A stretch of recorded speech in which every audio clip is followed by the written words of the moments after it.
we just have to kind of call him Mr. Parker County. Bill Warren, would you come up?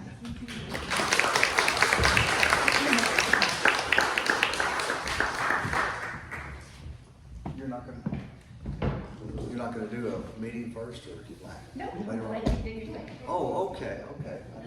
I didn't know the order of events here.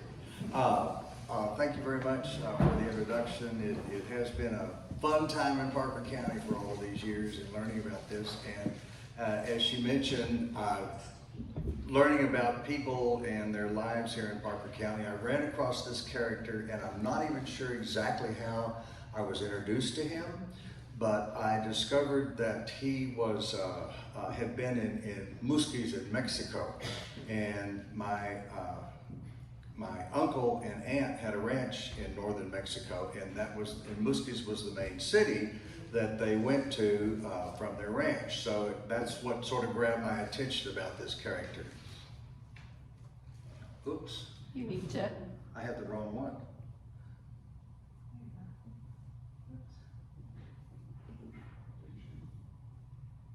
Here we go.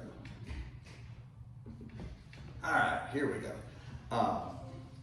This guy was one of the most colorful people that I have run across, and I don't know when. And where did I put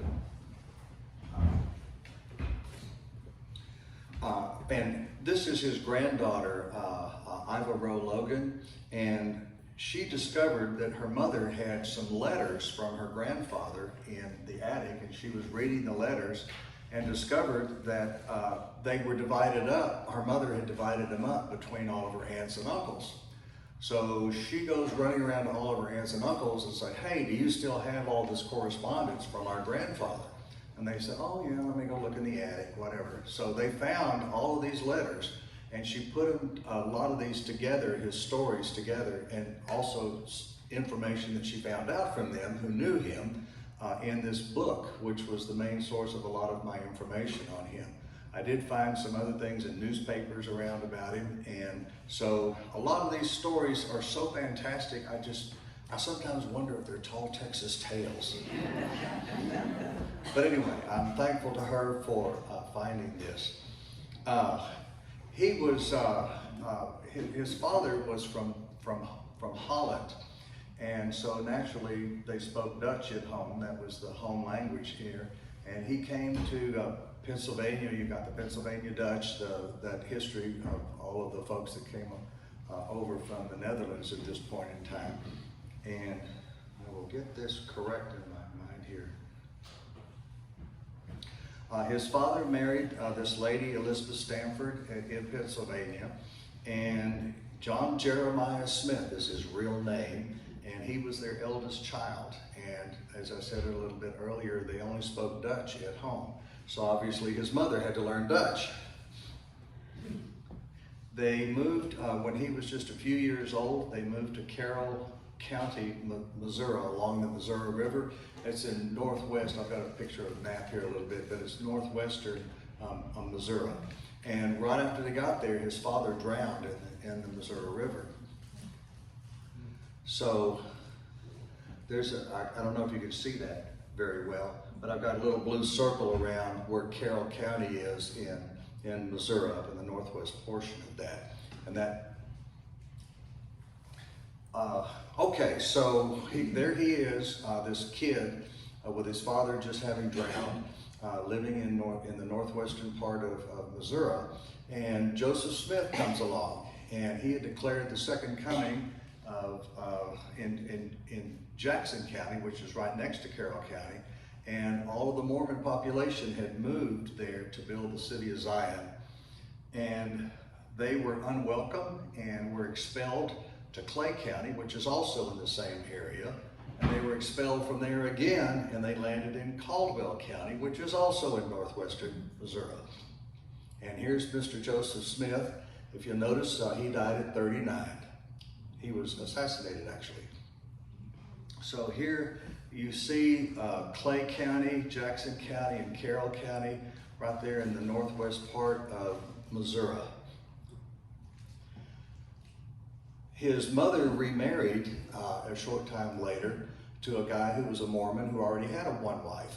So his stepfather decided that the young man needed to go off and learn a trade, and so he sent him off to a cabinet maker and said, oh, by the way, you need to learn how to speak English too, because no, you're in the United States, you need to learn how to speak English. Still more things going on in Missouri.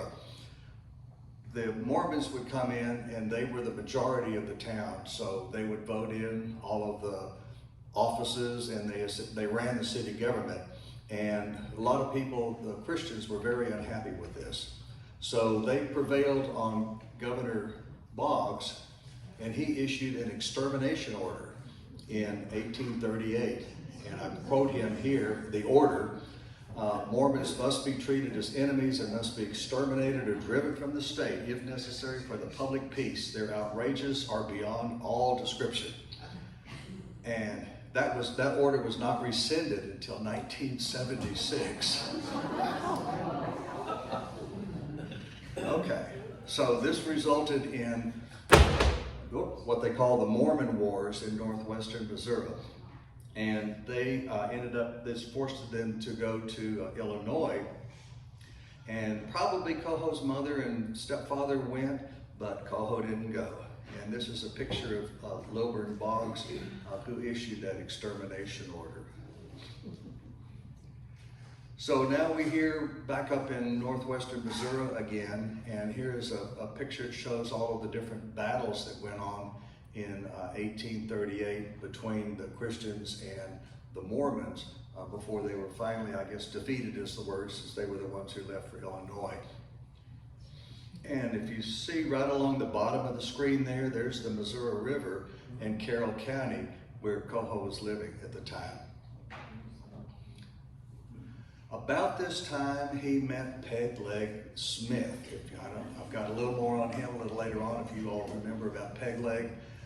He was a character in and of himself, and so you've got this young, impressionable kid meeting this guy. John Jacob Astor, you probably know that name. He was also into fur hats along with everything else, and so Peg Leg was a trapper for him. These wealthy folks in the eastern part of the United States would hire these trappers to get furs, mostly beaver, to send back to the hat makers in New York. And so by 1840, the trade was beginning to go down, and Peg Leg turned to kidnapping Indians and selling them as peons into Mexico. Peg Leg also met this guy named Jim Beckworth, and they together established the largest horse theft ring in southwestern United States. And he didn't stop there. He was quite the entrepreneur. In the 1850s, he claimed to have discovered this large gold mine, and he started selling maps to prospectors, and as Peg Leg's Lost Gold Mine. This is a picture of John Jacob Astor, obviously not in a beaver hat. This was Peg Leg's treasure map, and it's kind of hard to read the sign, but it says, to those who seek Peg Leg's gold, add 10 rocks to this pile. But people bought these maps, and that was part of his income, was selling these maps, and oh, it's out there somewhere or other. So the circle around there is the Salton Sea, and so this is Southern California. This is after the gold rush, and so people still had gold fever, and they quickly bought up these maps. Also along the Missouri River, Coho meets James Beckworth, and he was about 37 years old at this time. He was a slave of his father, who recognized him, and his father gave him his freedom, and he had to do it like 3 times. For some reason or other, nobody wanted to recognize that James Beckworth was a free man, and so Dad had to keep issuing these orders that he was free. Beckworth was also a fur trapper, and he worked with the Rocky Mountain Fur Company, and they were in competition with Astor. Both he and Peg Leg ended up becoming chiefs of Indian tribes, in the western part of the United States. And in keeping with the habit of the Indian custom, Mr. Beckworth had several wives. And this is Mr. Beckworth. He decided to spell, by the way, this is not a typo, he decided to spell his last name different from his father's. So about 1842 then, Coho decides he's had enough of Missouri, and so he moves to Dallas, Texas. And you all may know John Neely Bryan. He's considered the founder of Dallas. And Coho worked with him to build his first house there on the banks of the Trinity River. And he was also the chain man. John Neely Bryan said, I need somebody to lay out the town of Dallas. And there was Coho Smith. So he helped Mr. Bryan lay out the town of Dallas.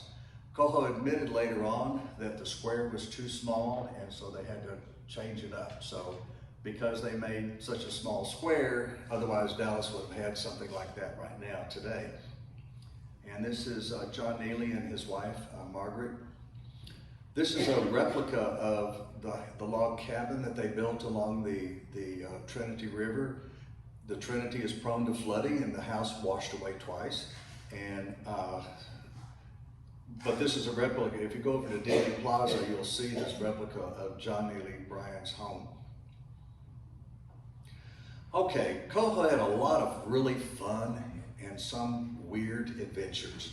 1845, that was when he was in Dallas, so he wasn't too far from the Red River. He was invited to a picnic. And so he goes on this picnic with a whole bunch of people. They go out in the country, and all of the men decided to go seining in the river for fish for the meal.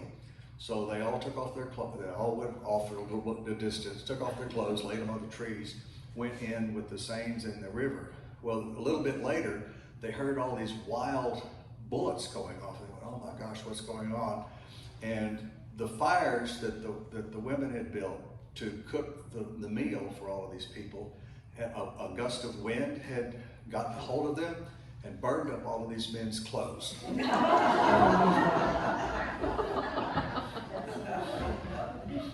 So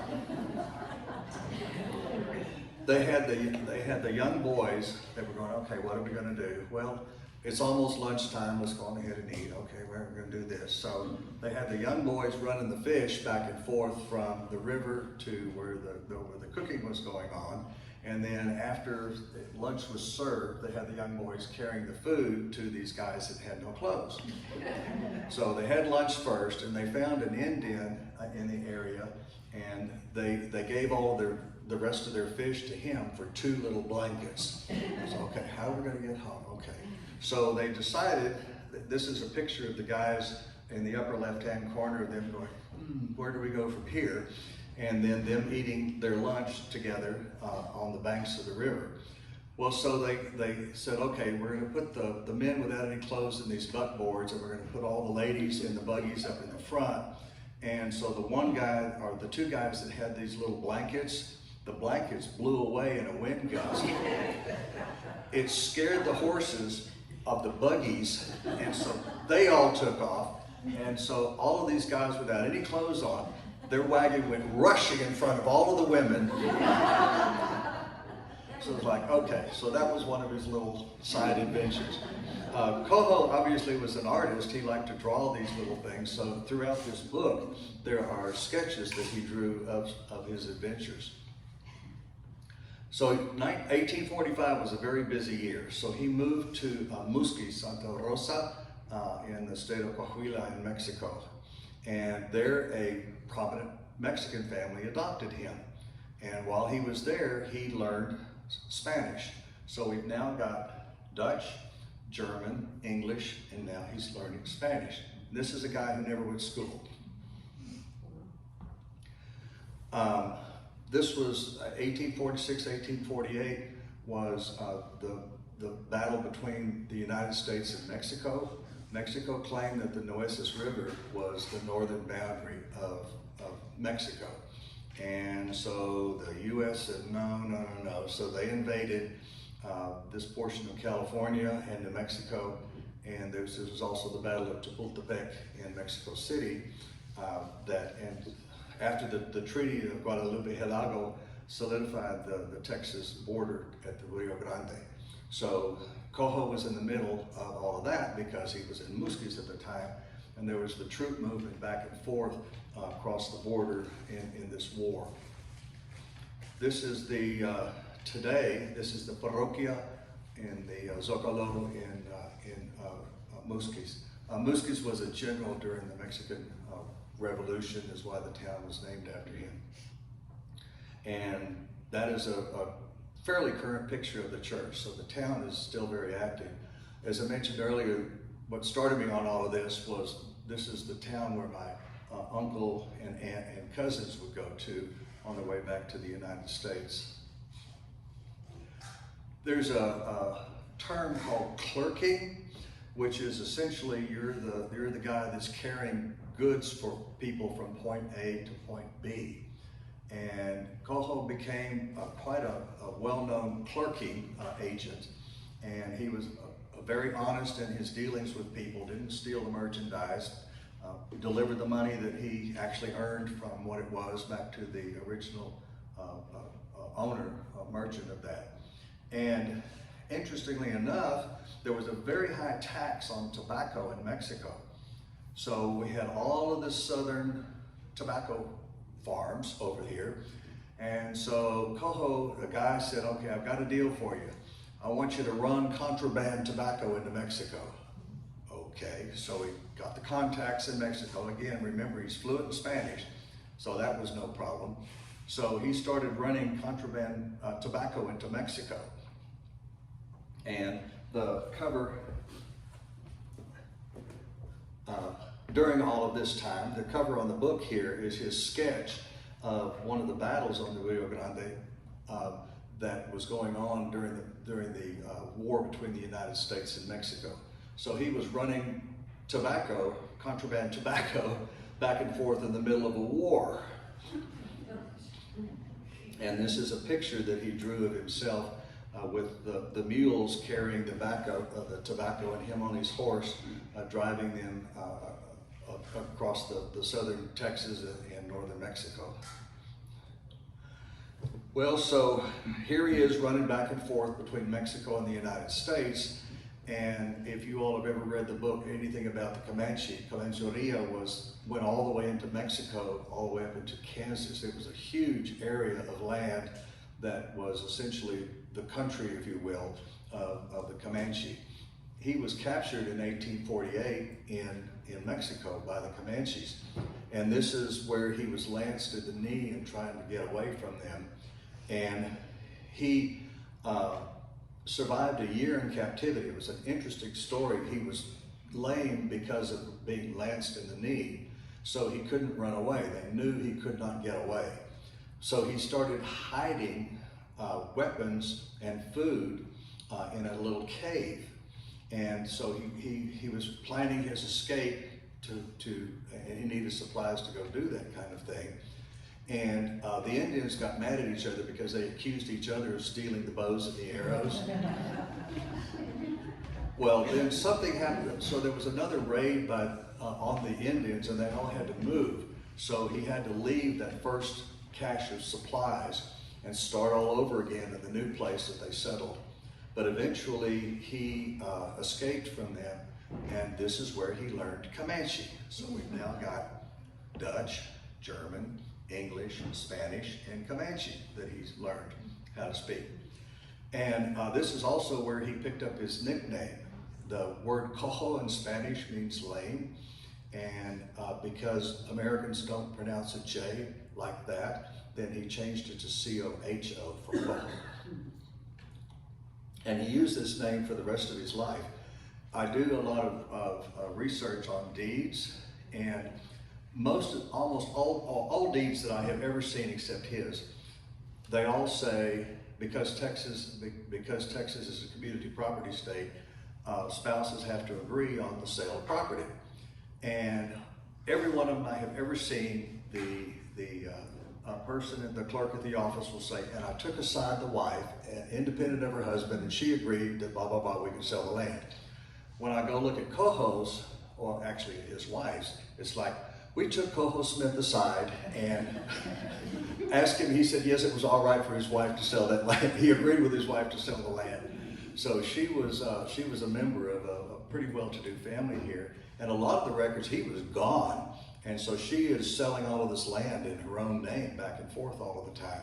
But when he was in town, then he had to agree to sell the land. Okay, 1850, he goes back to his farm in Carroll County up in Missouri. And then 2 years later, he couldn't sit still, so he had to run off to California and into Oregon and to go gold hunting, and also was battling with the Klamath Indians, who were a pretty ferocious tribe in that area. He started operating a quicksilver machine, and I think the machine just died. Mm-hmm. Just touch the Did I touch button. it? The one that says Mike? I did nothing, I swear. So he started this quicksilver mine operation there. It was a machine that helped separate the different ores from each other. And boy, back and forth, here he is from California, goes back to Missouri, and he marries Nancy Haney. And they have 5 children, 4 boys and a girl. But he's also headed back to Oregon again. But he would send home goods and money back home to support his family. So he was clerking again at this time, buying and selling and trading.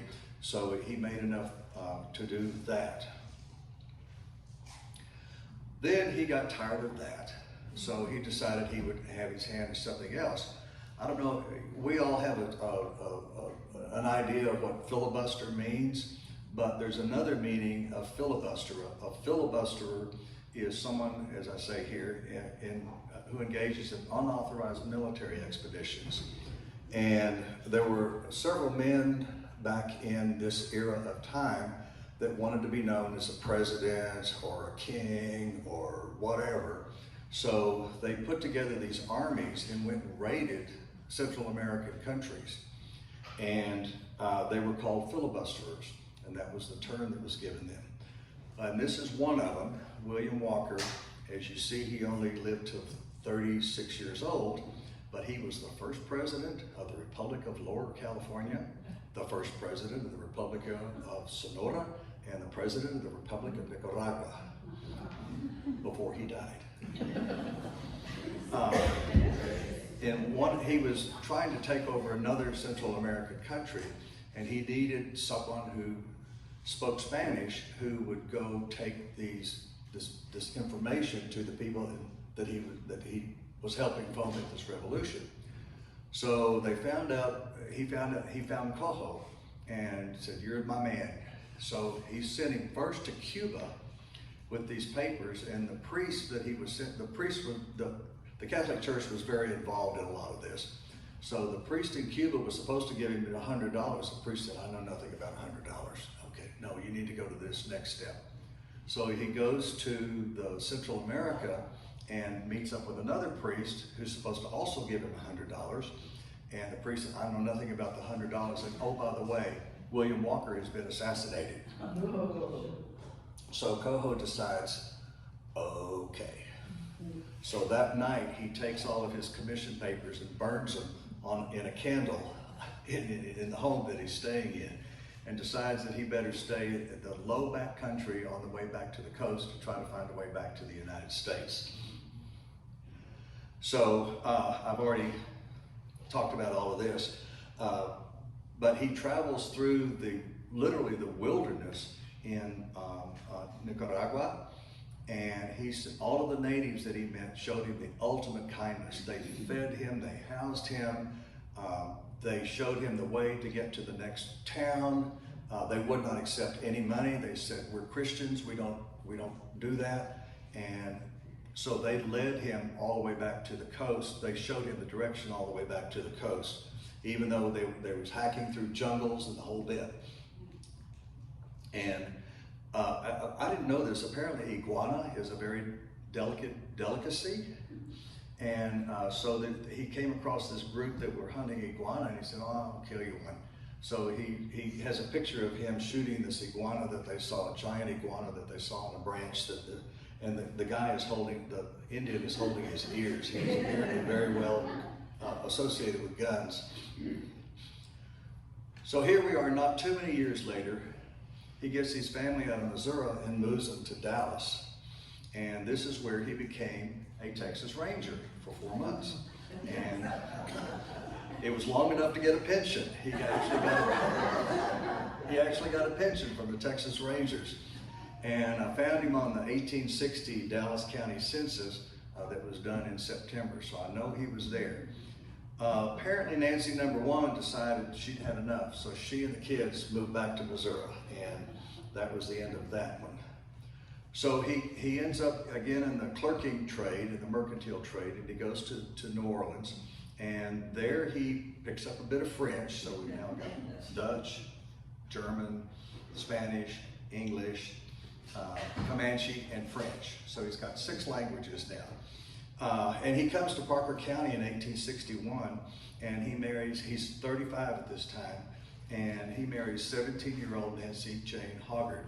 And some people who know anything about cemeteries probably know about the Hoggard Reynolds Cemetery. Well, Nancy Jane was a member of that family, and this is where she got a lot of her land. And he calls her Jane instead of Nancy, probably to differentiate her from Nancy #1. They had 8 children, so Coho had 13 children altogether. And this is Nancy Jane's father, James Hoggard. This is also the time that Cynthia Ann Parker was recaptured from the Comanche. And they first took her to Isaac Parker's home in Birdville, and Isaac Parker's wife did not like Cynthia Ann being around. So they moved her over to Isaac's brother, William. And William said, "Okay, this is my niece. We can't speak language together. I need somebody who speaks Comanche." So they said, "Coho knows how to talk." Okay, fine. So he calls Coho from Parker County, and he goes over to where William Walker is living. And at first, when she sees him, she goes, "Oh," because she was basically she was a spectacle for people. She was abused, I guess, in many ways just because of the way people treated her. And when she first saw Coho, she thought he was just somebody else who wanted to come, ogle at her or whatever. And when she found out he could speak Comanche, when he said something to her in Comanche, she went nuts. And she said, "You've got to get me out of here. I've got to leave this place. I promise you fame, glory, all of the wives you could possibly want, anything you want, just get me out of here." And he said, "I'm sorry, I can't do that. It would just be upset.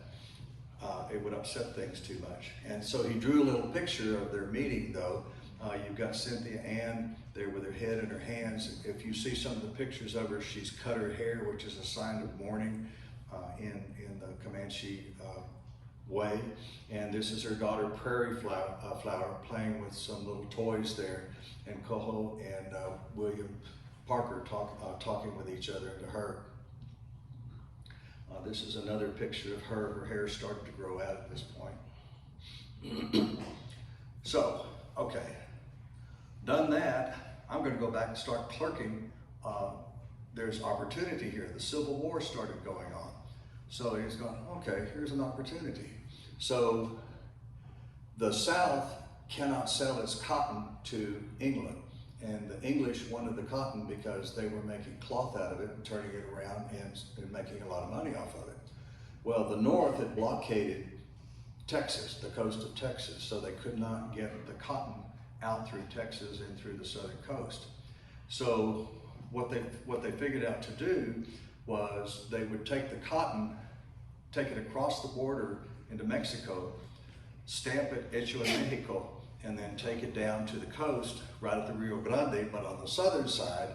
And the British ships were waiting on the Mexican side of the coast, and they would sell their cotton through there and avoid the blockade in that way. So Coho, but they had to be pretty back up far up the Rio Grande River in order to do this, because the Union soldiers would, prevent it from doing it right along the coast. So here Coho is running cotton into Mexico now to avoid the blockade of the Union during the Civil War. And he would send stamps and letters and paper back to Jane and money, and he sent her household goods. They talk about calico.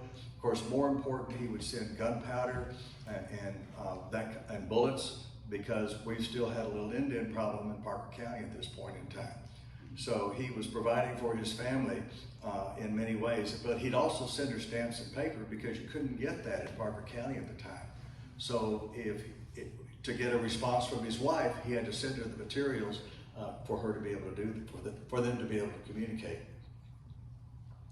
And this is just a picture of some of the cotton bales on the, I think this is on the Mississippi, coming across to send it to Texas. He meets up with this Bigfoot wallet back in 1864, right before the end of the Civil War. People probably know a little bit about Bigfoot Wallace, but this is a picture of him in 1872. You know where the Medina River is right near San Antonio. Anyway, Bigfoot had captured this young Indian boy, and at the time you were supposed to kill any Indian that you had, but Bigfoot didn't want to do that, so he put him in jail in San Antonio.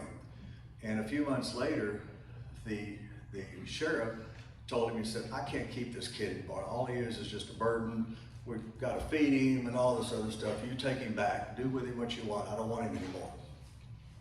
So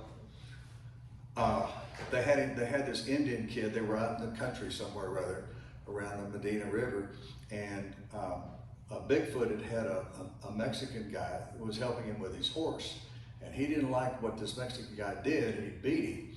Well, while they were away from the campfire, this Mexican guy takes strychnine and puts it in the coffee, and the Indian is the only other guy around and sees him doing it. And when the guys come back, they're pouring their coffee, and the Indian starts making these signs that, no, no, no, no, no, no, no, you don't want to do that, you don't want to do that.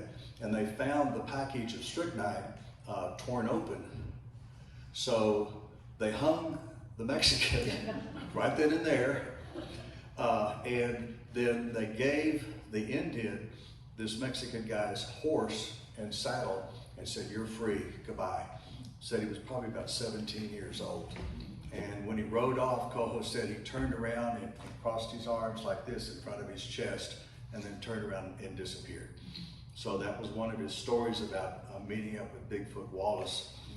Gives you kind of a sense of life of the times and how things happened. Well, and again, 1866, after the Civil War, he's all in California again, and he was in San Francisco when Pegleg died. He was in the hospital with him. Here's Pegleg with his leg, holding his leg. So he finally gets back to Parker County here, and he goes out to near the Azle area and finds this little house. It was a schoolhouse. It was the first school in Azle, and it became his home. Many years later, some people were asking Eileen about the picture, the advertisement for this particular speech. It has the golf, you can see the flag from the hole of the golf course back there. Coho Smith home is at the 18th hole of the Cross Timbers golf course, is where his home was located. And if you drive out there now, you will see this basic plot along here of where his house was located. And he also built a fort out there because I think he was still concerned about Indians and people who might come after him. And there's a root cellar and all of that you can still see there on the 18th hole of the golf course. Is his home. This was the fort that he built. This was in the 1870s. This was about the time the Indians were finally pushed out of this area of Texas, but apparently he still had a concern with all of his background that somebody may be after him, so he may need a place for protection. But this is the fort that he built on that site. Of course, Randall McKenzie, he's the guy that drove the Comanches back up into Oklahoma and was responsible for the settlement with Quanah Parker. As I said, he had 8 children by Nancy Jane, Jane number 2, wife number 2, and this is one of his daughters, Molly Smith. She was engaged to be married, but she's told her fiance, she said, I need to wait until my daddy comes down back from Missouri. Well, daddy didn't show up in time, so he left. And so Mary never married. As I said earlier, when he was a kid, he was sent off to learn the furniture trade. And if you go to the Azle Museum, they have 2 pieces of furniture that he made that are in the museum there. And this is one of the rocking chairs that he made. He was also a gunsmith and would repair guns there. And another thing, I found a newspaper article, he was very good at making intricate machines that would work with a crank. And he had, one of them was of an Aztec sacrifice. I don't know how that worked, but anyway, you turn a crank, and I found a newspaper article where he took it to the Dallas Fair, and it was a hit at the Dallas Fair. Another one was a lady that was churning cream, and when she would turn, a little black boy would stick his finger in the pot and lick his cream. She'd turn back around. So, but I mean, you can see the intricacy of the machines that he made, and I would love to see one of these machines, but I don't know if any of them exist anymore. He is buried in Tarrant County, right on the Azle line at the Ash Creek Cemetery, and that is a Texas Ranger cross that is at his and his wife's graves. And you can see he lived until 1914. So he had from a long, exciting life. And here's the man himself, Mr. Coho Smith. Thank you all very much.